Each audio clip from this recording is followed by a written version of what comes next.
খিচুড়ি হয়েছে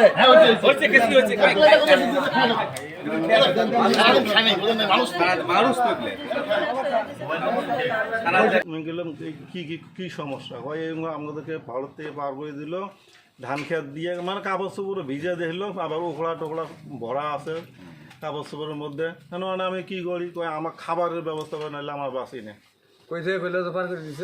ভারত থেকে হ্যাঁ ভারত থেকে পার করে দিয়েছে ধান খেত দিয়ে আমাকে এইরকম রাত 1টার পরে পার করে দিছে এখন পর্যন্ত আমরা হাঁটতে হাঁটতে আমরা চিনি না কোনো হয়তো লোক নাই পরে ঘুরে ফিরে করিয়ে এই রাস্তা দিয়ে পরে আমি বললাম আমার কাছে তো টাকা পয়সাও নাই আর তো দোকানও খোলা নাই তো আসেন দেখি সামনে যাই মোড়ের মধ্যে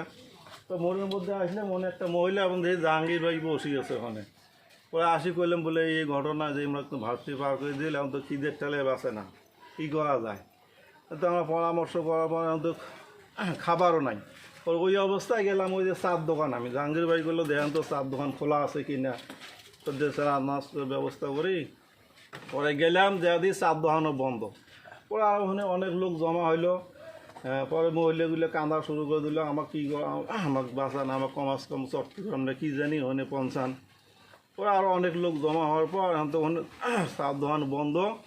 পরে জাহাঙ্গীর ভিতরে আসো তাই শুধু খাবারের ব্যবস্থা করি আনিয়ে ওই যে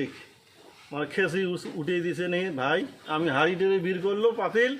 ওই অবস্থায় আমি বাসায় চলে গেলাম কাপড়ের খুব সিরিয়াস যে অবস্থা দেখার মতন না মহিলা মানুষ না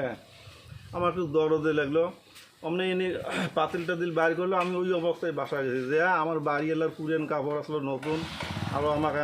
ধর্মী জামাই ওনার কাপড় চোপড় নিয়ে 1 বস্তা কাপড় আনিয়ে আমি দিছি দেওয়ার পর একটু পর দিয়ে পুলিশ এলো আমার ফের একটা টাঙাতে আসলো মেয়ে দেখতে যাবো পরে আমি চলে গেছি পরে এদিক দিয়ে আসলাম এসে শোনার পর উনি গয়নায় নিয়ে গেছে এই পর্যন্তই আমি জানি আর কি।